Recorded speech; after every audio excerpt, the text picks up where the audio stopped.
çok özel bir sektördeyiz değerli seyircilerimiz ve bakın neler yapıyorlar. Merhaba Sektörler Haber Merkezi izleyicileri. Sektörler arası Türkiye turumuz tüm hızıyla devam ediyor. Biz de sizler için sektörlerimizi mercek altına alıyoruz. Bugün sizlere Bingöl Merkez'den ve sektörün lider firması Doğanlar Yapı İnşaat'tan sesleniyoruz. Sizlere yanımızda da firmanın ikinci nesil sahipleri beyefendi Bayram Doğan ve Şahin Doğan bulunmakta. Bakalım kendileri bize çalışmaları ve faaliyet alanlarıyla alakalı ne gibi değerli bilgiler aktaracaklar. Bayram Bey merhaba. Merhaba hocam. Nasılsınız? Sağ olun, iyisiniz. Teşekkürler. Şahin Bey siz? Merhabalar, sağ olun. Siz nasılsınız hocam? Teşekkürler. Bizi burada konuk ettiğiniz, ağırladığınız için ben şahsınıza ve firmanıza teşekkür ediyorum. Teşekkür ederim. Bayram Bey, Şahin Bey, çalışmalarımızdan bahsetmeden önce ekranları başındaki değerli izleyicilerimize sizlere tanıtmak adına ben sormak istiyorum. Bayram Doğan kimdir? Bayram Doğan 1975 doğumlu, Bingöl doğumlu. Yaklaşık 28 yıldır Bingöl'de ikamet ediyorum. İnşaat sektörünün sektöründe. içindesiniz Evet, yani. kesinlikle, kesinlikle. Kendi elemanlarımı kendim yetiştiriyorum. Bu şekilde. Yani siz bu işin ustası olmuşsunuz, bir de elemanlarınızı yetiştiriyorsunuz Kesinlikle, bu sahada. kesinlikle. Gayet güzel. Peki Şahin Bey, sizleri de tanıyalım. Tabii ki. 87 Bingöl doğumluyum. Erzurum Atatürk Üniversitesi İnşaat Mühendisliği bölümünden mezunum. 5 yıl önce mezun oldum. Bu 5 yıldır inşaatlarda koşturuyorum, aktif olarak kontrollük yapıyorum. Son 2 sezondur da kendi işimizi kurduk. Evet. Daha doğrusu ben katıldım sonradan ekibe. Evet. Yani burası zaten bir aile şirketi, Evet, anladığım aile şirketi. kadarıyla. O yüzden son 2 yıldır artık kendi işimizi kendimiz yapalım dedik. Başkalarına çalışmaktansa Evet, kendimiz yapalım. evet. Peki biraz da hizmetlerimizi konuşalım istiyorum ben Bayram Bey. Doğanlar Yapı İnşaat 2011'de kurulduk Doğrudur. dedik.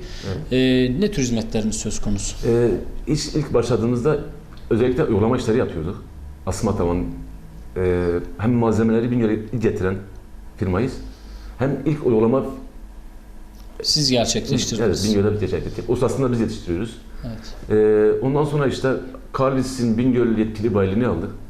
Alçı, alçıpan, profil, yapı kimyasalları Bingöl'e tek veren firmayız biz. Evet. Bu şekilde çalışıyoruz hocam. Ve geçen sene yeni projelere adım atmak istedik işte. İnşaat sektöründe evet. bazı çalışmalarınız var. Evet. Bunlara da değineceğiz zaten.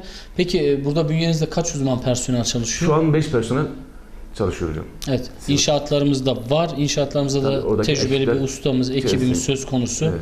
İşin durumuna göre de değişiklik arz ediyor bu sayılarımız. Doğru hocam. Peki bu iş yerimizde aynı zamanda bir teşhir alanı oluşturmuşsunuz. Kesinlikle. Bazı ürünlerinizden biraz bahsedelim mi burada? Buradaki ürünlerimiz duvar kağıtları, gergi tavanlar, alçıpan asma tavanlar, bu gibi ürünleri... Ayna çeşitlerimiz var. Evet. Çeşitli Saray dekoratif. tavan, saray tavan, evet. Evet. Evet. Gibi ürünleri hem satıyoruz hem de uygulamasını yapıyoruz. Uygulamayı Bingöl yapabiliyorsunuz. genelinde, Evet. ilçelerinde. Gergi tavanı ilk siz mi getirdiniz İlk bölgeye? getiren Bingöl, evet. Nasıl peki bu konuda çalışmalarınız iyi mi? Gayet iyi, gayet güzel. Yani bayağı bir talep gördü Kesinlikle, diyorsunuz. kesinlikle. Gayet güzel. Peki hizmetleriniz içerisinde olmazsa olmaz nedir sizin için? Yani bu iş yerinde sonuçta insanların evlerine dekoratif anlamda güzellikler katıyorsunuz. Bu Kesinlikle. doğrultuda sizin için olmazsa olmaz nedir? Benim için olmazsa olmazım özellikle temiz iş, güzel, estetik. Yani bir iş yapılıyorsa o işin hakkını verilmesi lazım. Kesinlikle ondan yanayım. Özellikle paradan önceliğim iş. Evet. Yani Temiz yapılması. bizim için önce kaliteli Kesinlikle. hizmet, Evet. güler yüzlü hizmet, Kesinlikle. bunlar önemli diyelim. Evet. Gayet güzel. Peki Şahin Bey, siz bir inşaat mühendisiniz. Türkiye biliyorsunuz bir deprem kuşağının üzerinde bu gerçekle yaşayan bir topluluğuz biz şu anda, öyle diyelim.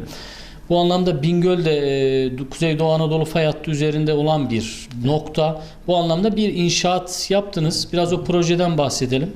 Geçen seneki projemizde yeni başlamamız sebebiyle daha çok dayanıklılığa önem verdik. Yani daha doğrusu Bingöl'de yapılarda genelde buna dikkat edilir. Çünkü hem kat sayısı bazında hem de dayanıklılık yönünden şu andaki imar yönetmeliği de zaten izin vermiyor. Bu da ne kadar sıkıntılı bir bölge olduğunu gösteriyor. Zaten geçen sene yaptığımız projelerde de özellikle dayanıklılığa önem verdik. Bir de dekorasyon için biz kendimiz yaptığımız için içine dekorasyonu da biz kendimiz yaptık. Siz bir Bu de da bizim kaliteli ürünler kaliteli ürünler kullanıyorsunuz. kullandık. Ekip seçerken de onu özellikle yıllardır bu işin içinde olan ekiplere bu fırsatı verdik. Evet. Zaten babadan kalan meslek olduğu için hep babamızın yanında çalışan elemanlar. Babamız beyefendinin ismi Hüseyin Doğan. Hüseyin Doğan beyefendinin evet. başlattığı bu yolda Evet. siz de Kesinlikle. ikinci nesil olarak Evet. iki kardeş bayrağı aldınız, devam ediyorsunuz. Evet. Peki o projemizde nasıl daireler 24 yaptık? 24 dairemiz mevcuttu. Bu 24 dairenin içerisinde alçıpan tavanlar, ondan sonra duvar kağıtları, yine TV ünitelerinin olduğu sisteme daha çok önem verdik. Çünkü şu anda Bingöl'de müteahhitler genelde çok fazla dekorasyona önem vermiyorlar.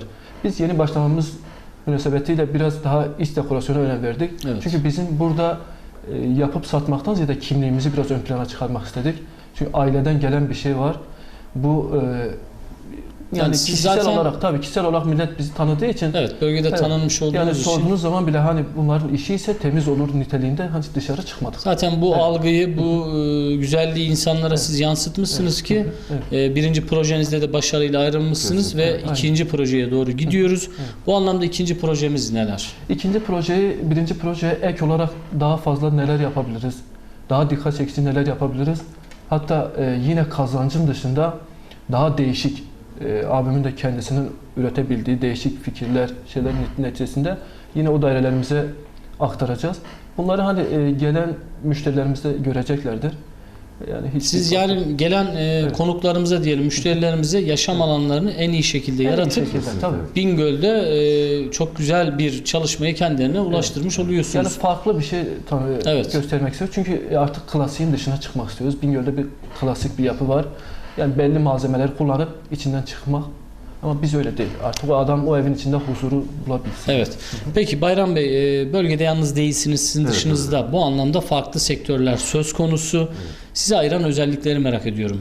Bizi ayıran özellikler dediğimiz gibi, şimdi biraderin dediği gibi, biz diğer müteahhitler gibi yani yapıp kaçmaktansa işimize önem verir. İç olsun dış olsun tasarımlarını da en güzel ayrıntısına kadar hani masraftan kaçmaksızın Evet. o şeyi yapmaya çalışıyoruz. Hani Evet, siz müşteriye yani insanlara sıcak bir yuvaya ulaştırmak, kaliteli bir hizmet ulaştırmak için elinizden geleni yapıp kesinlikle müşteri memnuniyetini de bizim için ön arkasında planda, duruyorsunuz. evet, Gayet Bir de güzel. buradaki avantajımız şudur. Yani hani bir müteahhitin belli bir projeler hazırladıktan sonra bir mühendise ihtiyaç duyduğu varsayılır. Şimdi biz burada kendi projelerimizi kendimiz yapıyoruz. Gelen müşterinin fikirlerini göz önüne alaraktan projelerimizi üretiyoruz. Bir de kontrollük aşamasında yine kendimizin olduğu için bütün kontrollerini aynı anda takip edebiliyoruz. Yani bir başka mühendise ihtiyaç duyup da getirip şantiyede illaki hani o kontrol etsin değil. Biz zaten yaptığımız kalemleri aynı anda takip edebiliyoruz. Evet. Yani kalitesini, güvenilirliğini, şantiyenin bütün her şeyini takip edebiliyoruz. Gayet güzel. Yani bir takip kontrol sistemimiz de bu konuda söz konusu Şahin Bey diyelim. Peki, ben de vermiş olduğunuz değerli bilgilerden dolayı sizlere teşekkür ediyorum. Ben de. Size bundan sonraki Doğanlar Yapı İnşaat bünyesindeki çalışmalarınızda başarılar diliyorum. teşekkür Kendiniz ederiz. için teşekkür ederiz. Sağ olun. Ayrıca size teşekkür ediyoruz hocam.